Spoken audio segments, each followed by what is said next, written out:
Sziasztok! Gondoltam, készítek nektek egy olyan videót, amiben a nemeszcipőnket megjavítjuk. Ugye a felújítós videókat már láthattatok tőlem, az abban az esetben jó, akkor működik, hogyha hordtátok egy szezonban a cipőt, úgy megnézitek, szemmel láthatólag nincsen semmi komolyabb probléma vele, kimossátok, átnemezelitek, formára igazítjátok, kicentrifugázzátok, és szépen kiszárítjátok, eltehetitek a következő szezonig. De nekem ezt a cipőt szándékosan olyan sokáig kellett hordanom, mert nagyon kényelmes, és ez a kedvencem, hogy már bizony keletkeztek rajta mindenféle olyan problémák, amiket javítani kell. Ezen a cipőn például itt keletkezett egy csodaszép luk. Ugye ilyenkor az ember kétségbe esik, hogy te jóságos ég, a kedvenc cipőm, ezt most már soha többet nem hordhatom, ki kell dobni, stb. Nem kell kidobni, ez a jó hír, hanem nagyon szépen meg lehet javítani.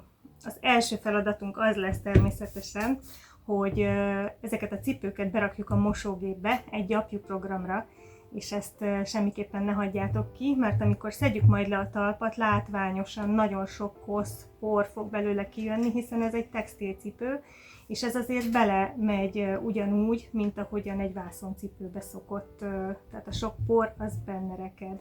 És ezzel sincsen semmi gond, én mondjuk szoktam kiporszívózgatni is, hogyha éppen úgy adódik, hogy tudom, hogy olyan helyen jártam, ahol mondjuk kutyafuttatóba elég sok por belemehetett. De ez a cipő, ez most nagyon rossz állapotban van, pedig nagyon szeretem és szeretném megmenteni. Úgyhogy a mosás után mindenféle műveleteket fogok vele végezni.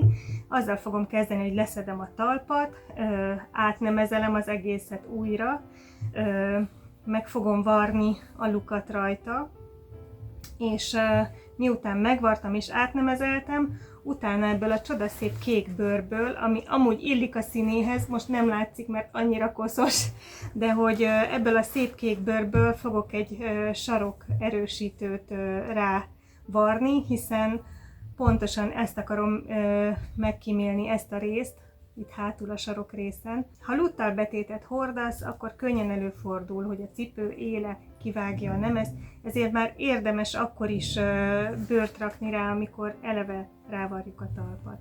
De nem is gyarapítom a szót, megyek és mosok egyet. No, kész vagyok a mosással, kicsit jobban megnézitek, már látszik, hogy mennyivel élénkebb színe lett annak a nagyon koszos cipőnek. Úgyhogy most nem csinálunk mást, elsősorban nem kell kiszárítani se ehhez a következő feladathoz, hanem fogjuk magunkat, és szépen körbevágjuk a szélén a varrást, és leszedjük a talpat.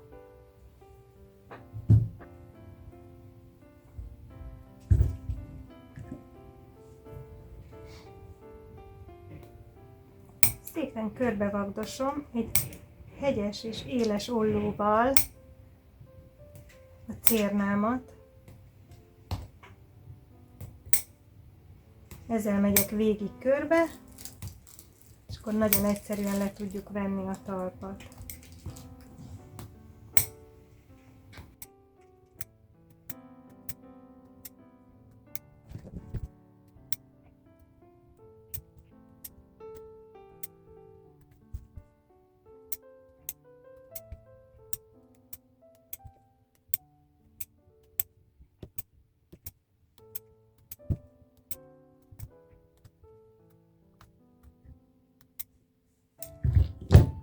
És amikor végigvágtuk az egészet, körbe, mindenhol, akkor meg kell keresnem belül a cipő belsejébe a szálamat,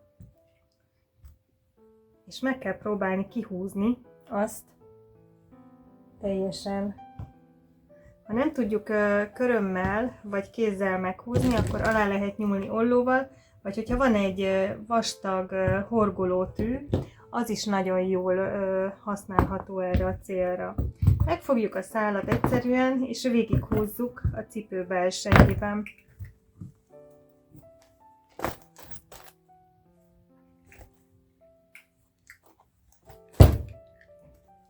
Ha valahol megakad, akkor látszik, hogy itt véletlenül nem vágtam át a cérnát, ez előfordul.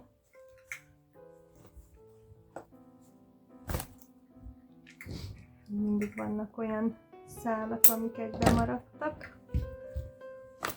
szépen végig lehet húzni, ellentartunk. Ugye így elkészült a szál, ki van húzva, és akkor belülről ezeket az apró kis cérna és nemes darabokat, ugye, ami a hordásból adódik, azt mind kiszedegethetjük.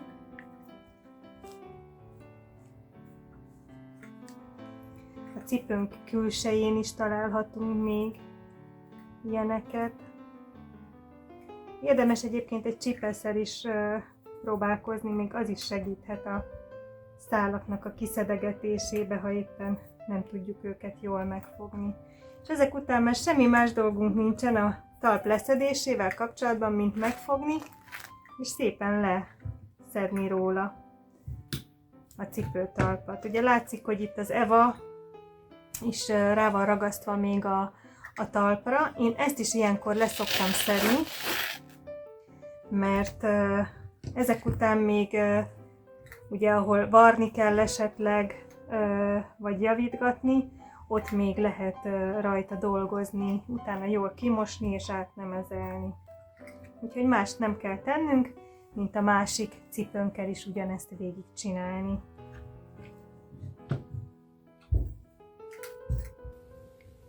Leszettem a másik talpat is. Láthatjátok, hogy itt elég sok cérna benne maradt a talpban, és csak azért gondoltam, megmutatom, hogy egy ilyen kis szemöldök csipesszel ezeket azért szépen ki lehet húzogatni bármelyik oldalról, ahonnan egyszerűbb, hogy ne maradjon benne.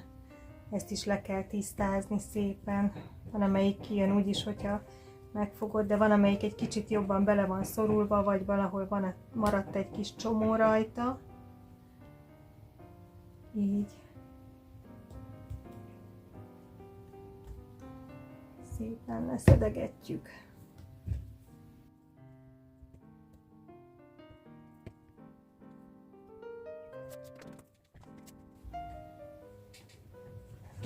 Ugye, ilyenkor még nedves a cipőnk, de láthatjátok most már jobban a sérülést ezen a felén a cipőnek, ugye egy hatalmas lyuktátong, gyakorlatilag 2 ujjamat ki tudom rajta dugni, és hát látszódik, hogy azért el van koszolódva a nemez.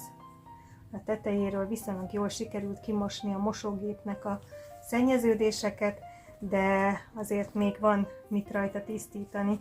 Én még kiszedem a belsejéből azokat a kis nemezdarabkákat, amik a járás közben így kis hurkákba összeálltak.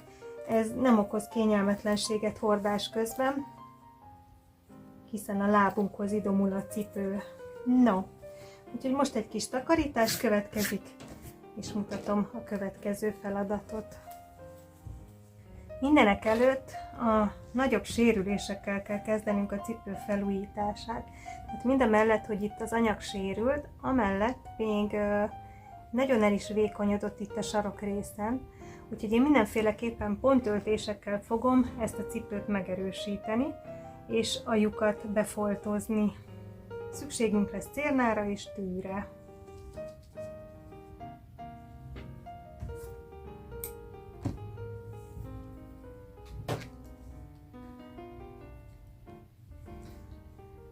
Gyakorlatilag a nemezben mindig úgy kezdjük a varrást, hogy nem teszünk csomót a cérna végére.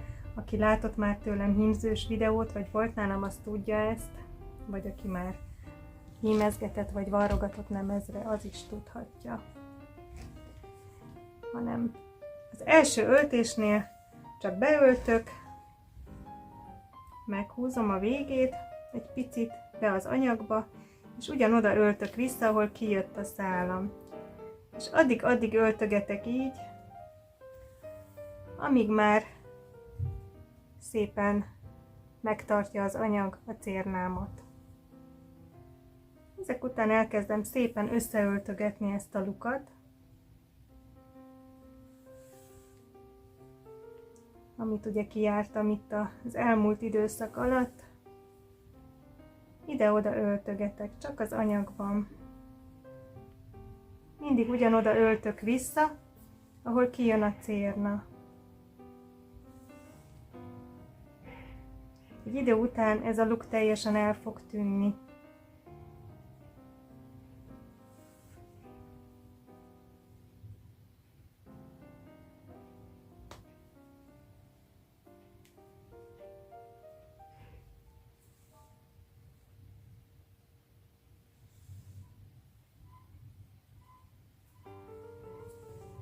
Láthatjátok, hogy nem csinálok semmi mást, mint az anyagot összehúzom azon a részen, ahol elvált egymástól a két oldal.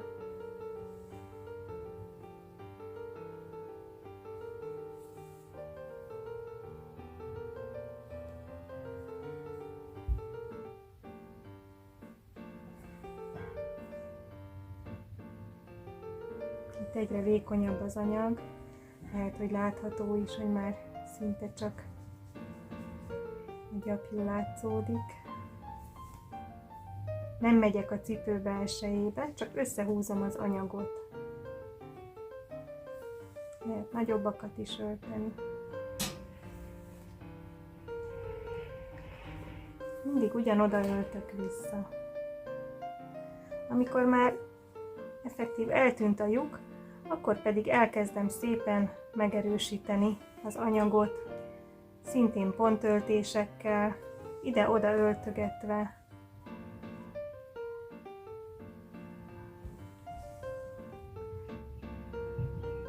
Egyrészt nem látszik ez a varrás majd később, már csak azért sem, mert ezt egy bőrrel fogjuk letakarni, hiszen nem szeretném, ha ez a cipő újra így járna, hiszen ezt a talpat szeretném visszarakni rá, mert még ez egy teljesen jó talp, nem használódott el.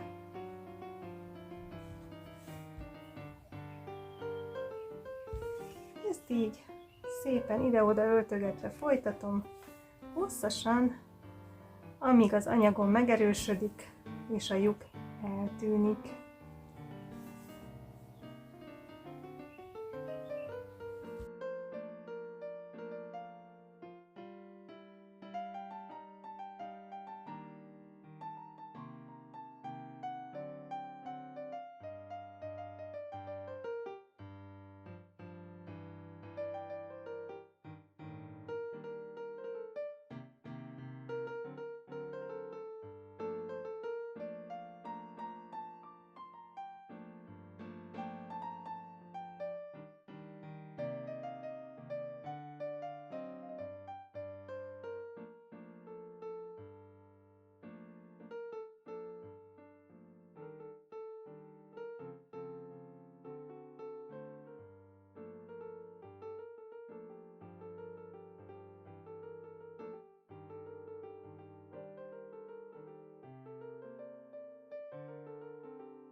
Az utolsó öltéseknél tartok, oda-vissza megvartam legalább kétszer.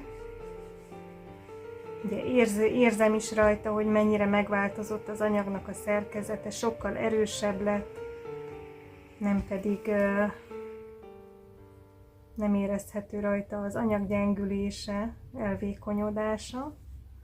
Úgyhogy még itt párat öltögetek, ahol úgy érzem, hogy fontos. És ugye eldolgozással nem sokat kell bajlódni, hiszen az eldolgozásunk is ugyanígy néz ki, hogy ide-oda öltögetek addig, amíg a szálamat elbújtatom az anyagba. Úgyhogy itt, amikor úgy érzem, hogy készen vagyok, akkor egész egyszerűen csak elvágom a cérnámat.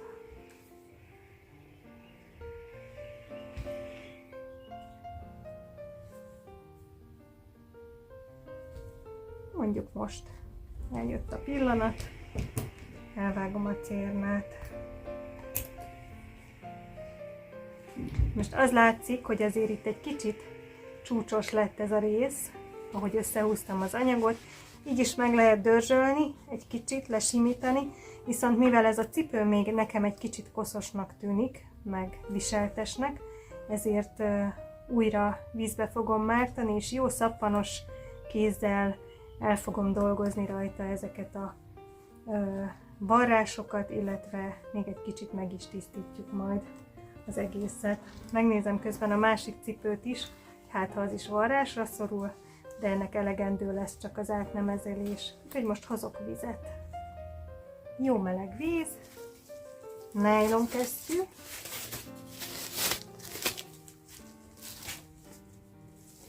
szappan, és már márthatjuk is a javítandó cipőnket a jó meleg vízbe. Ártani nem árthatunk neki ezzel. Még mindig azért eléggé koszos lé folyik ki belőle. Ugye fogjuk a szappanunkat, jól átszappaноzzuk. Főleg a kényes részeket, ahol egyrészt sok kosz van, vagy ugye vartuk a cipőt.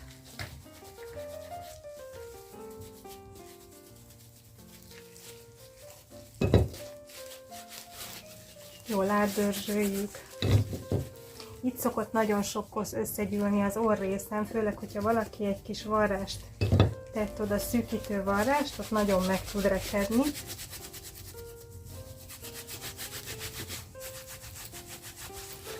Ilyenkor az anyagunkat is jól átdörzsölhetjük. Ha ezt végig csináljuk, akkor egy évről évre sokkal erősebb anyagot kapunk. Úgyhogy érdemes ezeket végig csinálni.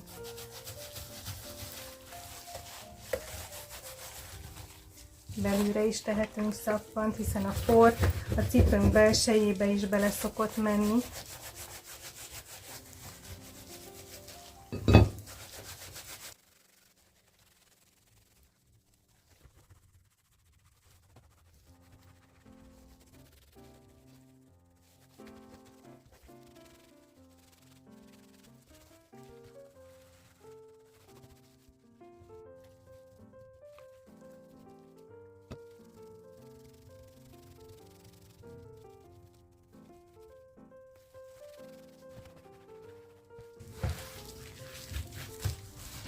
Én ilyenkor van, hogy egy kicsit meg is hengergetem, hogy az anyagát emlékeztessük arra, hogy össze kell tartani, és nem pedig len széthullani. Bár ezek a cipők nagyon keményre vannak gyúrva eredetileg, de mégis a hordás során egy kicsit ezek a szálak meglazulhatnak.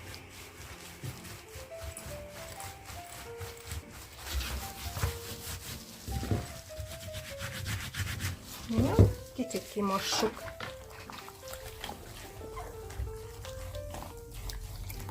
Láthatjátok, hogy a víz is nagyon szépen elszíneződött már.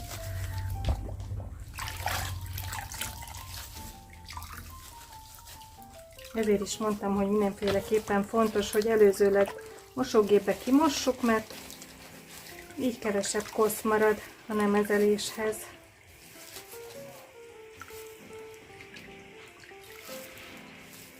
Na, most jöhet egy kaptafa.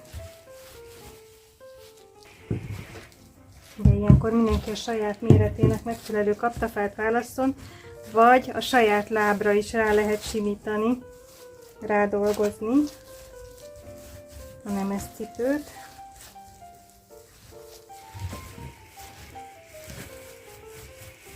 Látszik, hogy itt van még mit dolgozni rajta.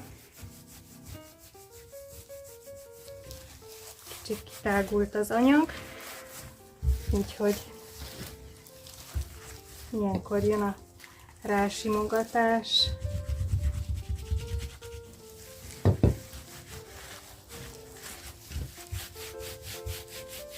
A szokott módon.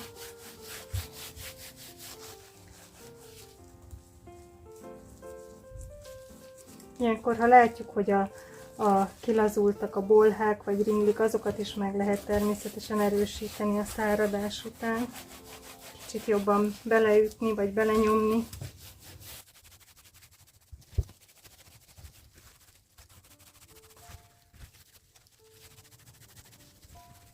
Ha úgy látjuk, hogy még mindig nagyon bő a cipő, akkor le lehet venni a kaptafáról, és még egy kicsit lehet rajta gyúrni. Nem ártunk vele egyáltalán.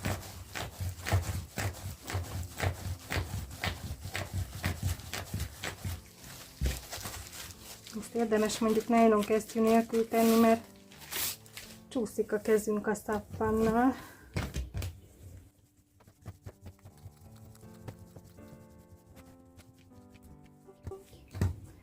Keresztbe is lehet, hosszába is lehet gyúrni, ahogy épp úgy érezzük, hogy szükséges.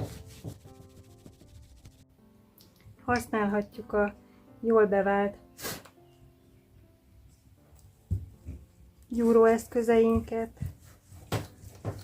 kicsit az orrát megdolgozni.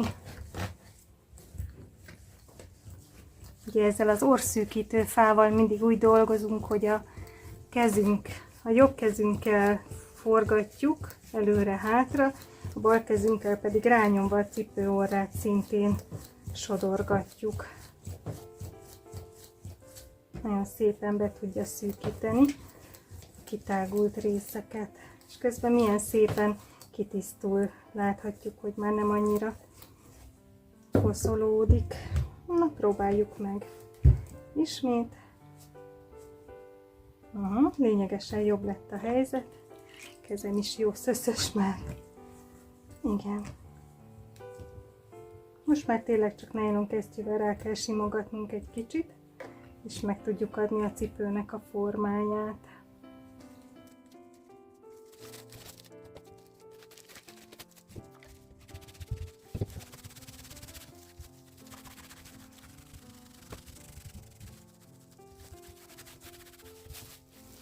Lehet használni nemezelőegeret is, vagy kavicsot, hogy szépen rásimítsuk egy gyúrás után a kaptafára.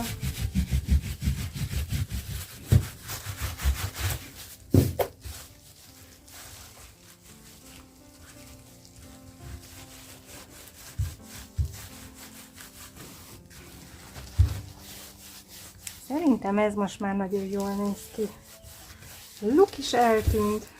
Még itt a varrást egy picit megdolgozom, hogy szépen rásimuljon az anyagra. Ez ne okozzon itt gondot a hordás során, hogy esetleg ott elkényelmetleníteni a sarokrészt. De szerintem ez így most teljesen jól rá simult. Úgyhogy én úgy ítélem meg, hogy ezzel a cipővel már más dolgunk nincsen, mint kimosni belőle a szappant, kicentrifugázni, és amikor az is megvan, meg kell szárítani valamelyest, hogy a bőrrátétet elkészíthessük rá. Ugyanezt kell végigcsinálni a másik cipőnkkel is. Kicentrifugáztam a cipőket, ráhúztam a kaptafára, még egy nagyon-nagyon picit nedves, de erre már lehet ragasztani, tehát nem kell teljesen megvárni, hogy kiszáradjon.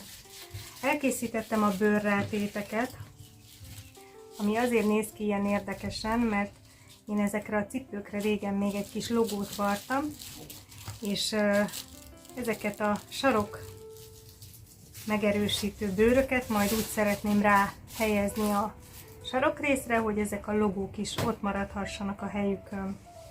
Na de hogy is működik ez? Ami nagyon fontos, hogy be kell jelölnünk a sarokrészen, hogy hová fogjuk a ragasztót kenni.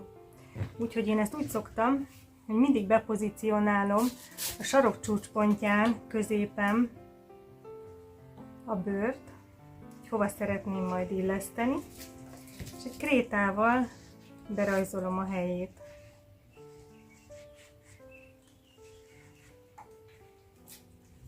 Mind a két oldalon.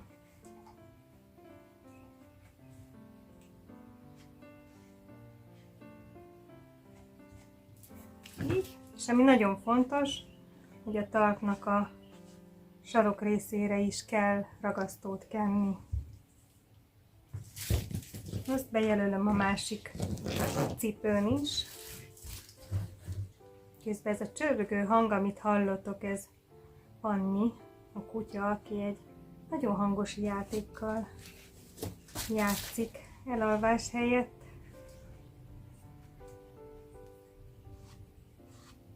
bejelölöm. Ugye próbálom úgy tartani a bőrt, hogy ne csúszson el egyik oldalon se. Folyamatosan rátartva. Az anyagra ugye középen összekötni. Látjuk, hogy megvan a jelölésem, úgyhogy ide most ragasztót kenünk, plusz a bőrdarabjainkra is. Ugyanazt a két oldalas ragasztót használhatjuk, amit a cipőtalp felvarrásakor szoktunk. És ugyanúgy használhatjuk az Eva megmaradt darabkáját, amivel a talpat is be szoktuk kenni. Most is nagyon kevés ragasztót használunk, és gyors mozdulatokkal végig tologatjuk az adott felületen, amit szeretnénk oda ragasztani.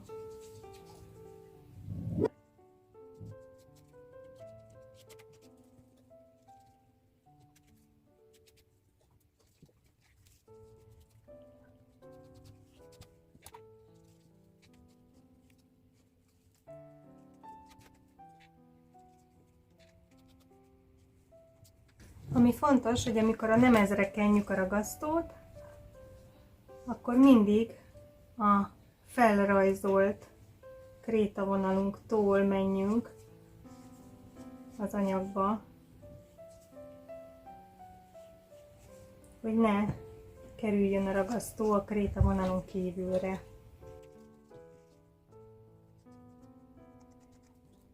Ugye, amit erről a ragasztóról tudni kell, hogy ez csak önmagával fog összeragadni, tehát ha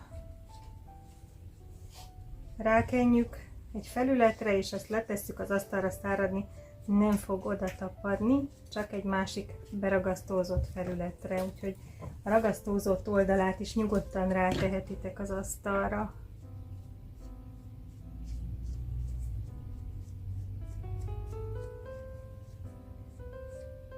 Már csak itt hátul hiányzik egy kicsi.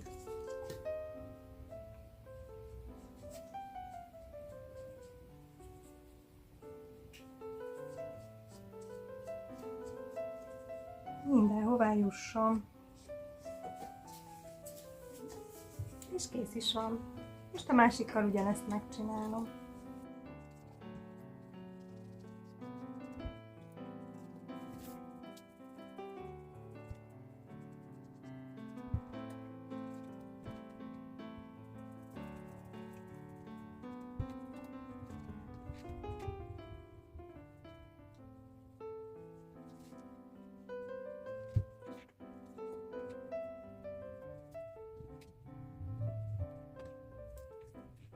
Alaposan beragasztóztuk mind a két felületünket és mind a két bőr darabkánkat, akkor hagyjuk száradni egy 5-10 percig. Ameddig száradnak, félretehetjük őket, és addig beragasztózhatjuk az evánkat és a talpat, hogy azokat is össze tudjuk ragasztani. Persze lehet egy kicsit pucolni, hogyha úgy látjátok, hogy a mosógép nem szedett ki belőle mindent, amit ti szeretnétek, hogy már ne legyen ott. Úgyhogy ugyanúgy beragasztózzuk, ahogy a talpalásnál szoktuk, vékonyan, mindenhová jusson ragasztó, ne csöpögtessük bele a könnyítésbe.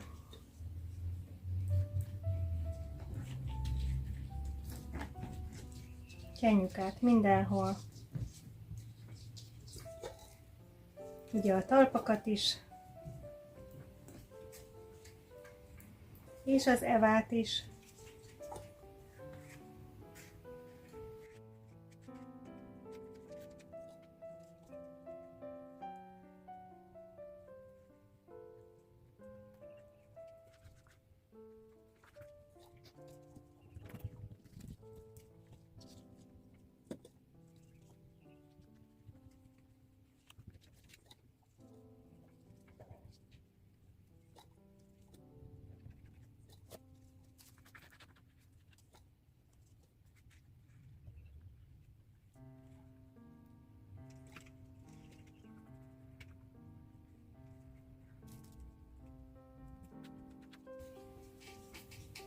Amikor elkészültünk, egy időre lezárhatjuk a ragasztót, várjuk, amíg szárad, félretehetjük a talpakat, ugye ezeket később be, és lehet, hogy ennyi idő elegendő volt már a bőrök megszáradásához. Ugye most már nem tapad annyira a kezünkhöz, úgyhogy akár rá is ragaszthatjuk az adott sarokrészekre. Mindig középen illesztünk először, és nagyon picike kis apró mozdulatokkal feszítjük rá a sarokrészre, pontosan a helyére, ahova szeretnénk. Ugye nekem itt most különösen kell figyelni, hogy illeszkedjen a kis logóhoz. Mindig apró pici mozdulatokkal illesztjük a vonalunkhoz, amit bejelöltünk, és utána szépen ráhúzogatjuk a sarokra.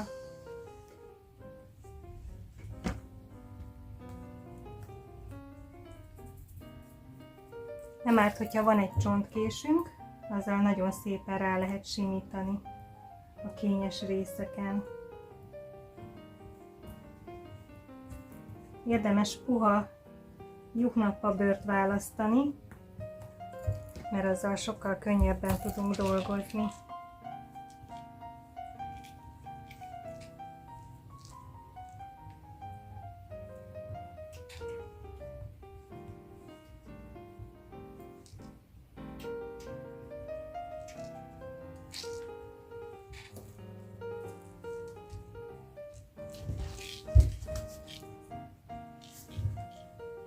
És amikor már az aljához jutunk, akkor itt is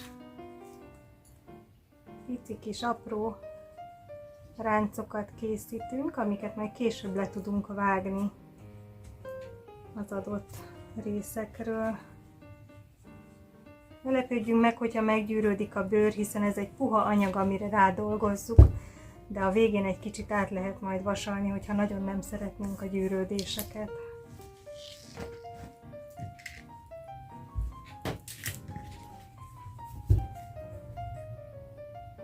Tehát odaillesztjük a középponton, apró picike mozdulatokkal húzzuk a bőrnek a szélét a helyére. Nekem itt egy kicsit nehéz dolgom van emiatt a kör miatt. Szépen rásimítom, és az ellenkező oldalon is ugyanígy elvégezzük a feladatot.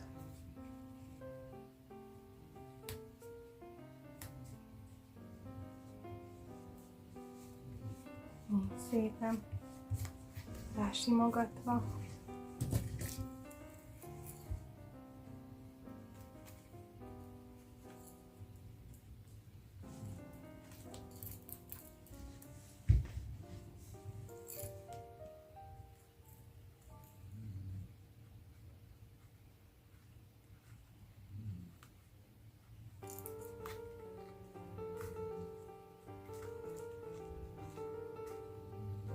Minél több kis apró ráncunk van, annál szebben lehet elsimítani a bőrt a végén.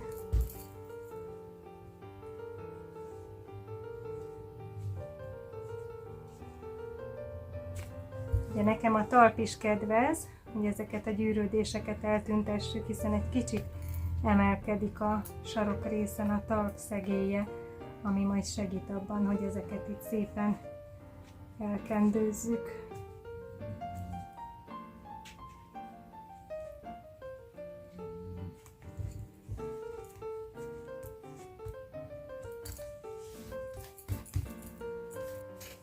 Ha ráragasztottuk, akkor egy nagyon éles ollóval szépen levagdossuk ezeket a kis fölöslegeket róla. Ugye ez elkényelmetlenítené a cipőnket a sarokrészen, hogyha ezt benne hagynánk.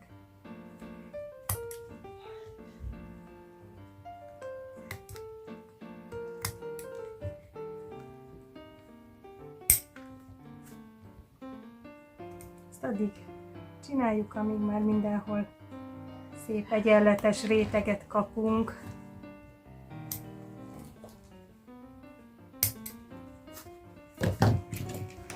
Ha levágtuk a fölösleges darabokat, akkor még egyszer rá lehet simítani egy csontkéssel.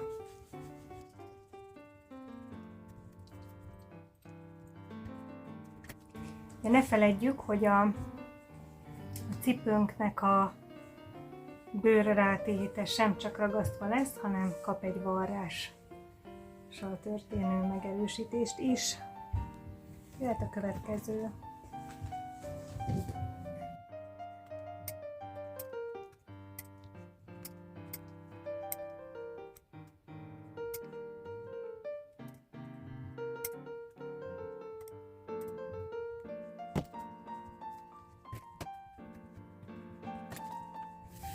Kész is vagyunk a ragasztással.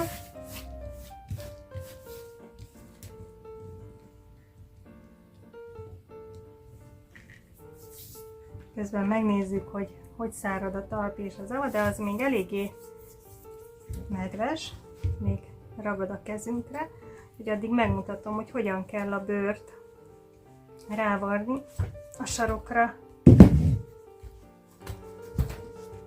Ugye még nedves az anyagunk, úgyhogy eléggé képlékeny. Ami azért nem baj, mert majd szárítani úgy tesszük oda, ahogy a rendes formáját vegye föl. Na, itt viszont a cérnánkból rámérjük a teljes ívünket a bőrre, és ezt vesszük 5-ször. 2, 3, 4, 5.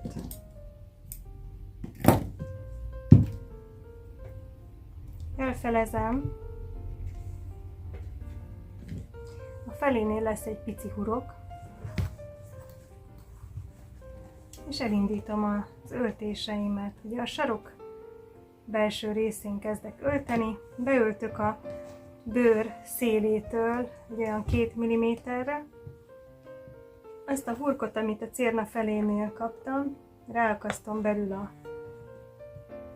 horgas áramra, majd a felét kihúzom a cérnámnak. Ennél az öltéstípusnál a külső szálam fog gyorsabban fogyni, ezért ezt kell hosszabbra hagyni. De vigyázzunk, hogy a belső szálunk se rövidüljön el túlságosan, tehát legalább akkora maradjon belül a szálam, mint amekkora az ívem. Még annál egy kicsit lehet hosszabb is.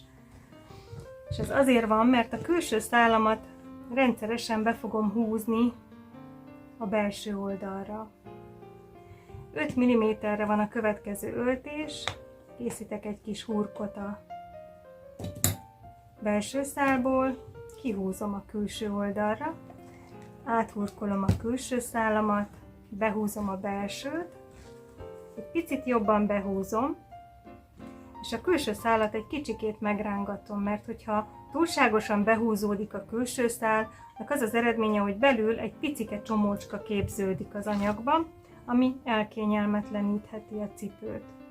Megint egy 5 mm-re beöltök, csinálok egy kis hurkot, ráakasztom, kihúzom, áthurkolom a külső szálat, behúzom, ugye itt még látjátok, hogy látszódik a belső szál, beljebb húzom egy picit, így szinte átpattan a cérna, ilyenkor belül van egy kis csomócska, megrángatom kívül, és akkor ez kisimul. Ezt kell végig csinálni. Ha már valaki vart sokszor föl cipőtalpat, akkor tudja, hogy ez ugyanaz az öltés, azzal a különbséggel, hogy ugye ott egyformán fogy a két szál, itt pedig kívül fogy el gyorsabban, hiszen jobban behúzzuk a külső szálat. Úgyhogy ezzel haladunk szépen végig körbe.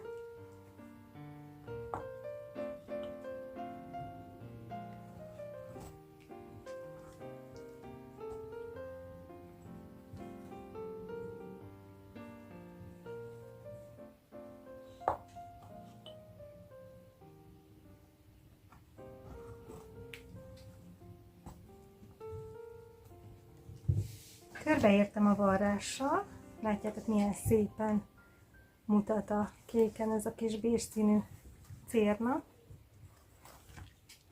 És annyit teszek, hogy az utolsó öltésemnél ugye nem kell végigvarnom a bőrt a talpon, hiszen ott a talp majd lezárja. Áthúzom teljesen a belső szálamat, majd kötök rá egy dupla csomót.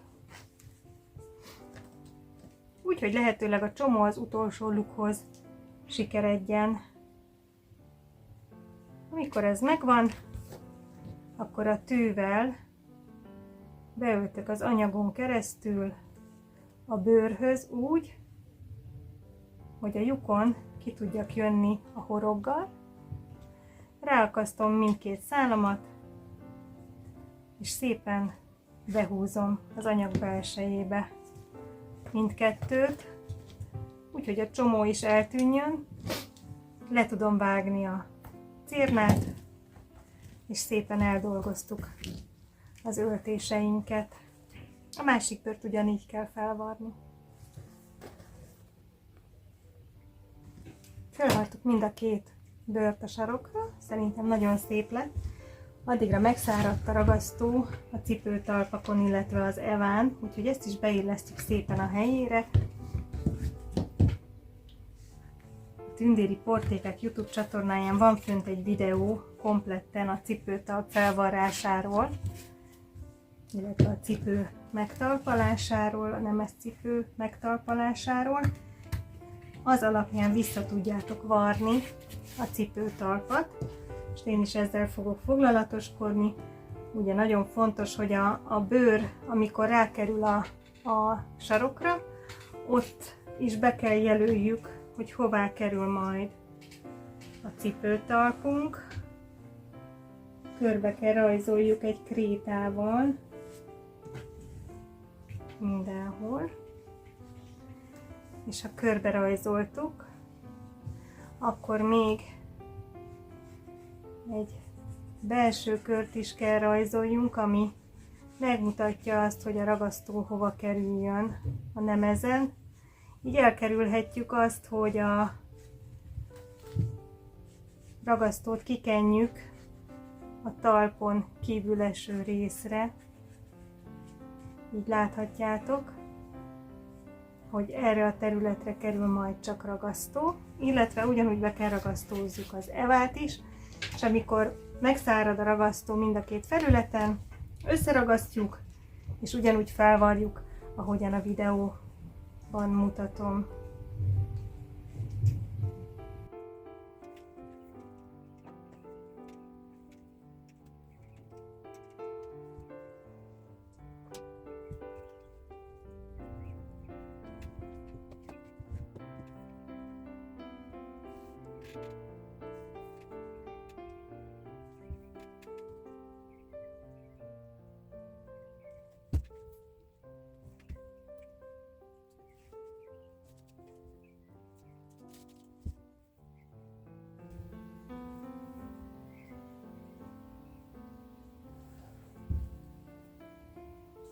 Az utolsó simításokkal is készen vagyok, befűztem a cipőbe az új fűzőmet, egy csodaszép szalagot, és ha megnézitek, akkor egészen másképpen néz ki, mint a videó elején. Ugye sokkal élénkebbek lettek a színek, egy gyönyörű bőrrátét került a hátsó részre, visszavartam a talpat, még egy csodaszép szalag,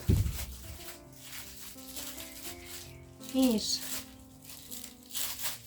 ha a szezon végén újítjuk fel, akkor természetesen elrakjuk a következő hordásig. Bele lehet tenni a cipők belsejébe egy ilyen kis molyító golyót, az segít, hogy a molyok ne támadják meg a kedvenc cipőnket, nehogy a következő szezont is felújítással kelljen kezdeni. De gyakorlatilag egy délután alatt nagyon szépen fel lehet újítani ezeket a cipőket.